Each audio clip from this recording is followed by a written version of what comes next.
Welcome once again to 3D Hero. This is the third video, I think it's the fourth, in the series where we're creating an automatic Kalashnikov or AK-47 rifle with Subdivformer, an Android 3D modeling application. So, on the previous video we modeled three components of this gun, and I believe we have got two more major components. That is the muzzle, right here. Okay, that's the muzzle that we'll have to model right at the front here, and the other pipe, if I should call it that, or tunnel, yeah, the other tunnel that comes up along here above it. It's basically used to clear the air in the gun in order to make sure, when there is the blowback after you've shot your bullets out of it. So there it is. Before we start making the details, I think we'll do the fine-tuning later. Hope this video is not going to be a very long one, so with no further ado, to make sure that it does not become longer than necessary, we'll just get down into modeling the components immediately. So I have a reference image that I downloaded earlier, and so we're gonna have a look at that reference image first. So I'll just go back to my home screen and go to photos. We'll go back to the reference image and see what we're going to add right now and how it generally is supposed to look moving forward. So we have this wooden thingy here and this one here, and there is a little bit of a space which is between them, and there is this component here which we're not going to model right now. It will be when we're fine-tuning the details much later. So we will start by adding these two components here before I extrude out the muzzle and this here, and there's this little tube at the bottom here. Let's see, yeah, right there, that as well. So we're going to model those before we get into finer details. So this here, and with no further ado, let's get to it. Subdivformer. It's not misbehaved this time. So glad. So glad. May the luck persist. So we're going to add a sphere. I like modeling using the sphere, although you can add so many things with, not really too many, but you can add a large sphere, not too tempted. There is a sphere ball, there is a cylinder, a torus, medium torus, and a complex torus. There is a box and a cube. You can add all those, but I prefer using the sphere because it's easier to work with, and what's easier to work with is better to work with. So there, having that selected, I'll just switch to the top view and eyeball it into position in front of the gun by moving it along the x-axis. Zooming in, of course, I'll just see it and precisely position it where it's supposed to be. So I'll move it along the y-axis right there. Seems to be not a very bad position. Let's just try to. Perfect. So I'll scale it along all the axes. Let's move to the front view and see what we've got here.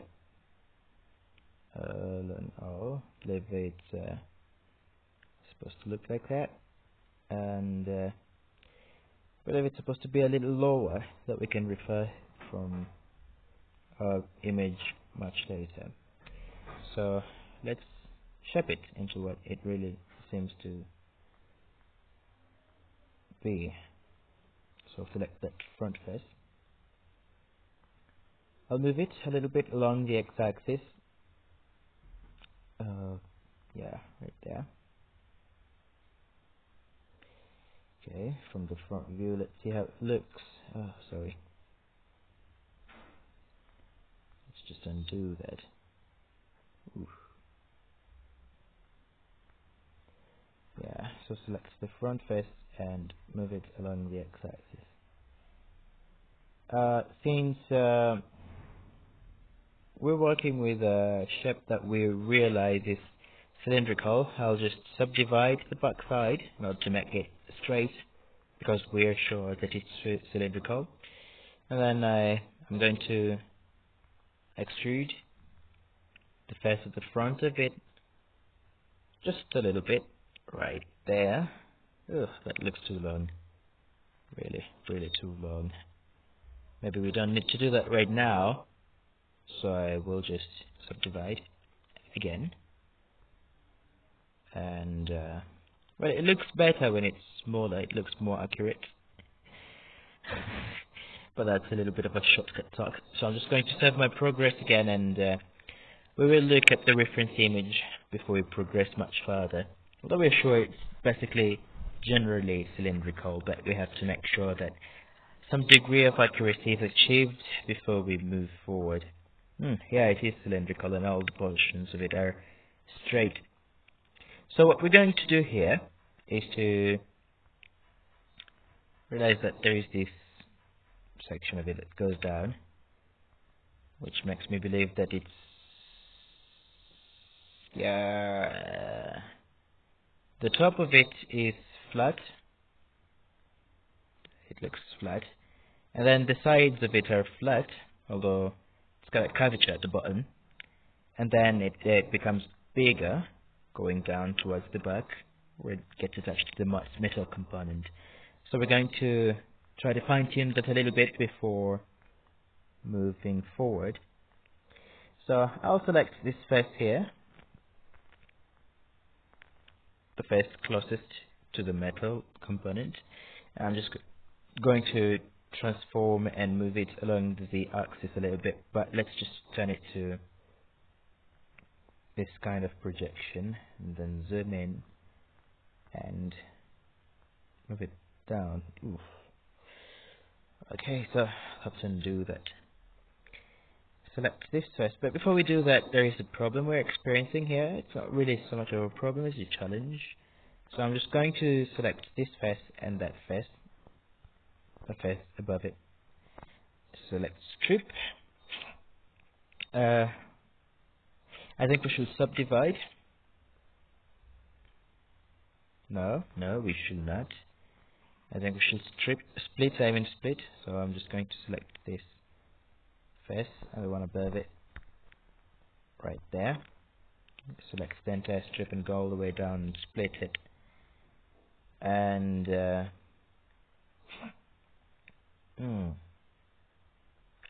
I think we should also select the faces at the front of it and move them a little forward, a little more in front, in order to make sure that it does not look awkward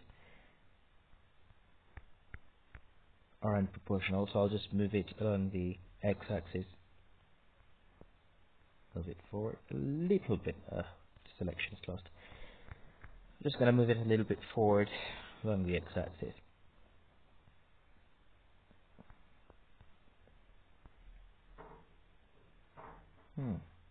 Does not really look like what it should be.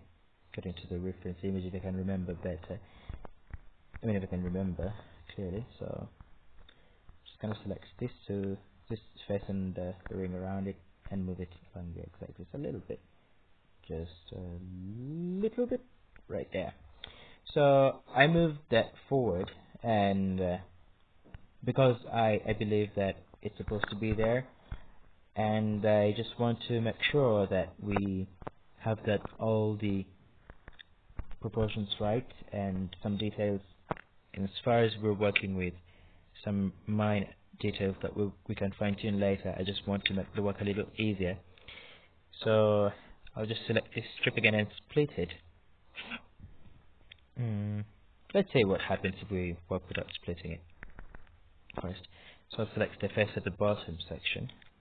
For that reason I have to change the view.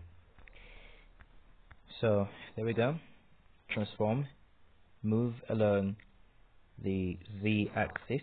Before you do that, I'm just going to zoom in a little bit.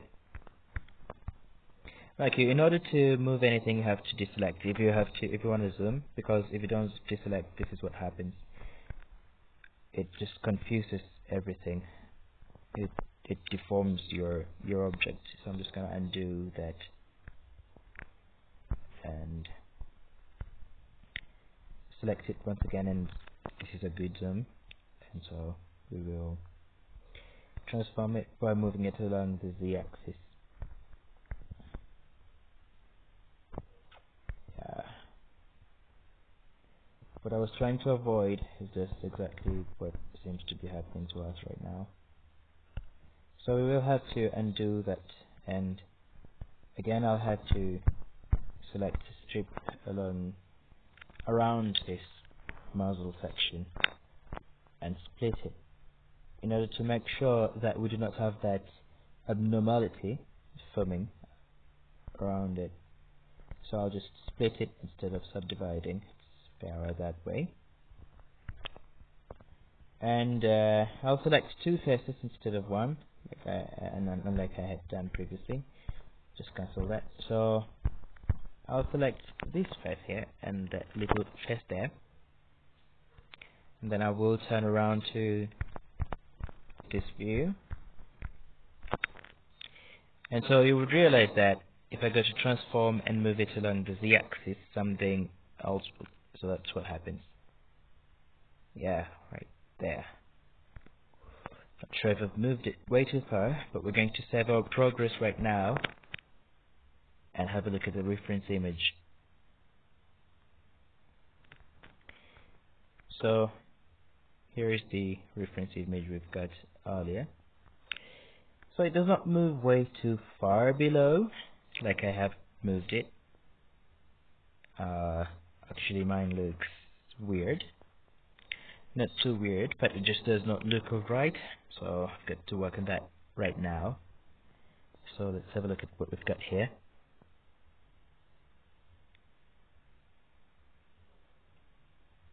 Okay, back to Subdivformer.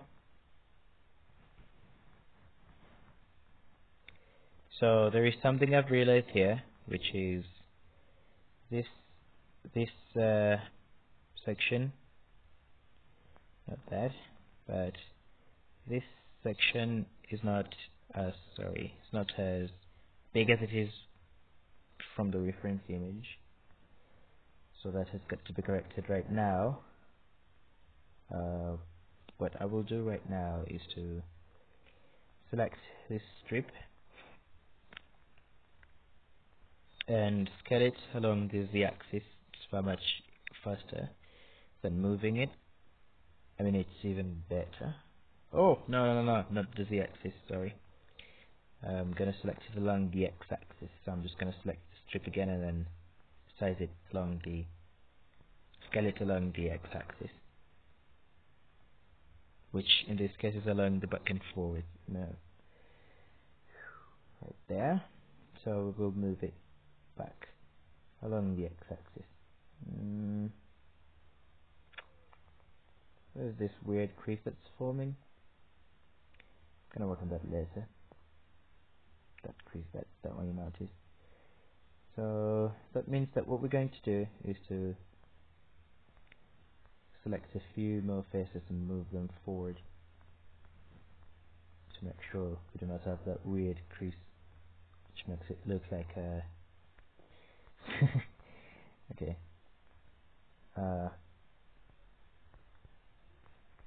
So I'm gonna move this again along the x-axis, but I'll move it forward.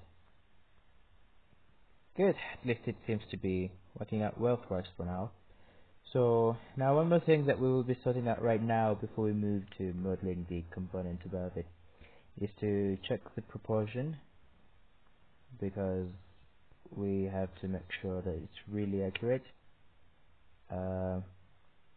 Basically, to me this part looks really big, bigger than it's supposed to be. Just gonna select it all and scale it along all the axis a little bit, just a little bit. Turn it around. Yeah, there we go. It's not too small or too big, not messed up with the proportions. I just select that. So I'll select the fastest at the top and give them a subdivide. But before we make that choice, let's go and look at the reference image and see if there is anything that we will miss out on. Okay, so going to give them a subdivide treatment, and then we'll make this gaps form a little bit before we start modeling the upper wooden section. Like that way it sounds. Okay, so here we go. The top faces selected, 2, 3, 4, and this little area. Let's view it from the top. We flatten it. Actually, we've got to scale this down a little more. Okay, let's go to shape, go to subdivide, subdivide. Yep, it's flatter. So let's go back and switch to perspective view. See the fruits of our labor. Okay, so there we go. Going to select the entire region and scale it down a little bit just to make it match the proportion of the gun. What have I done? Alright, there. Oh, yeah. Looks like we're doing. Okay, so let's have a look at it again. So some faces I'll have to drag forward. But we'll talk about proportion. We'll fine tune it much later. Because it's becoming a little bit of a challenge and we still have got a few more things to do. So let's now initiate the procedure of inserting the gaps where they're supposed to be, which gets the reference image. So we realize that there is this section which is above, in front of the gap, before the gap is there. So we're going to have to subdivide a little bit and then drag this faces down. And then there is this ridge, and then the gap going down once again. So we'll subdivide twice, and we'll worry about the proportions later. And the fine tuning of the proportions later. There goes. Subdivide. Like I said, Subdivformer, just for load.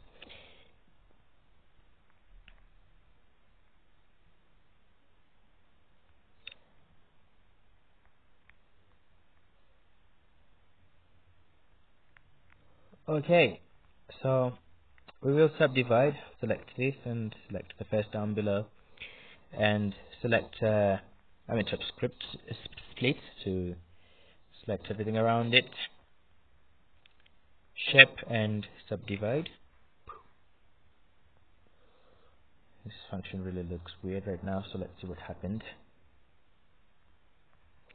I'm gonna scale this along the y-axis because there is this sharpness that has just emerged that does not really look fair, does not look good at all, so we're just going to select it along the x-axis.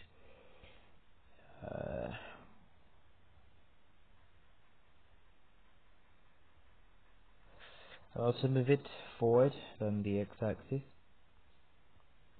just a little bit. And then also again I'm going to scale it along the x-axis. Again, right there. Move it a little bit forward along the x-axis. Right there.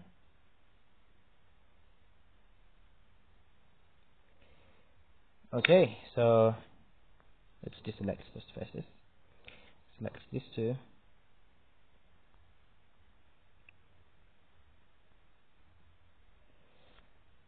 Strip. Go to shape and subdivide. I was not supposed to bevel. Select that and strip. Then subdivide. Right there.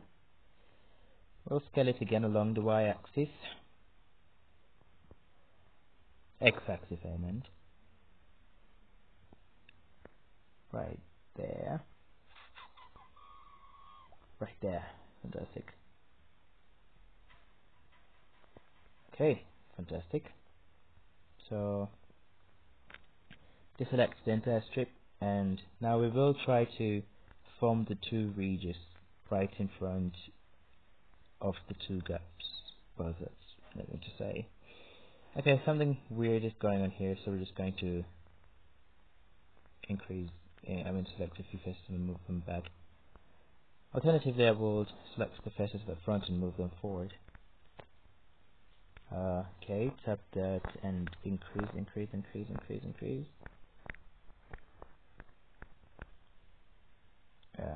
there, increase. And move them along the x-axis a little bit. That's fair. So we will select the faces up here which will form the gap, and we'll start by that 2, 3, 4, 5,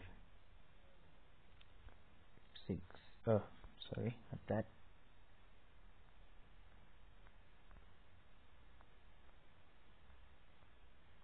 This one instead. So we will go back to this side view, extrude,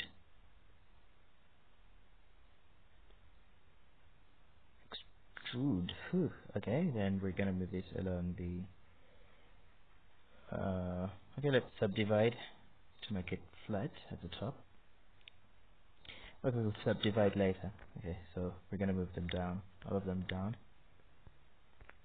and reshape them before we subdivide. 2, 3, 4, 5, 6.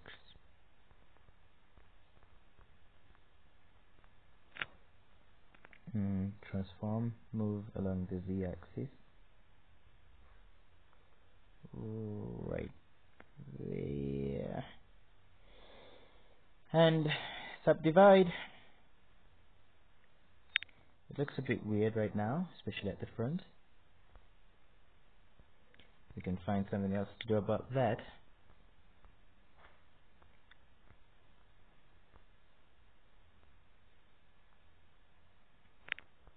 Okay, so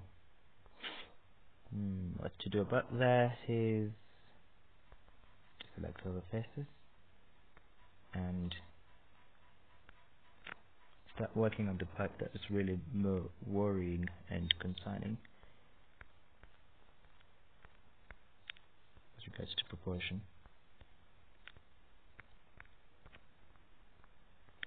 Okay, so we're gonna move this along the x-axis.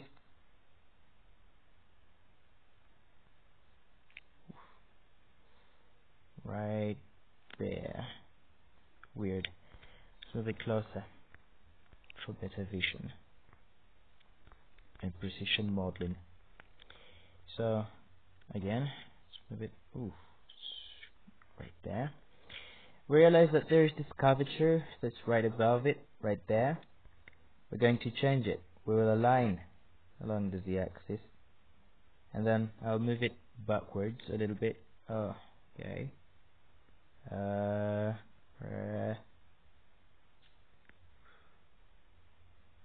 Okay. Yeah, right there. Something else that we realize is becoming an issue here, scaling along the z-axis. Right there.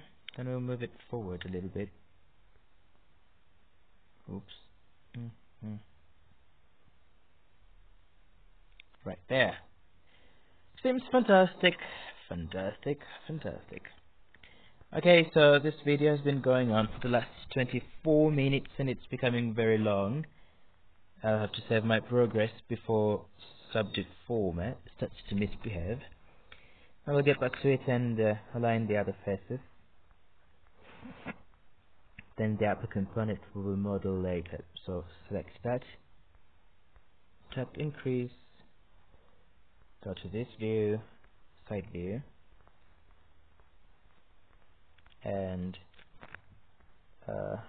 move it closer, and now I ball it into position. Something weird I've just realized. Does not look so good, but we'll work on that later. So move down along the axis. Ooh. Okay, zoom in and eyeball it into position.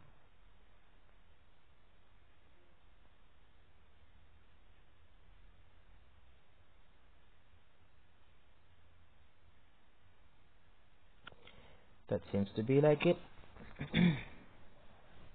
Now what I've realized here is that we have some disproportionate formation here, and I do not want to build all components only to have so many things to tweak before we clear this tutorial. So we'll work on that later. No, we'll work on that now rather than later. So select those faces, change to side view, zoom in,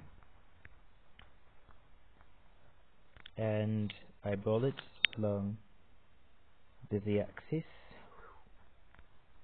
in order to make sure it matches the height of the rest of the components. Perfect. So that part seems pretty much done right now, for now. So I'm just going to save the progress and bid you goodbye until next time. So make sure to check out the next video as we carry on the modeling of the automatic Kalashnikov rifle. Thank you very much for watching. Subscribe to this channel to make sure to find more content immediately I upload them.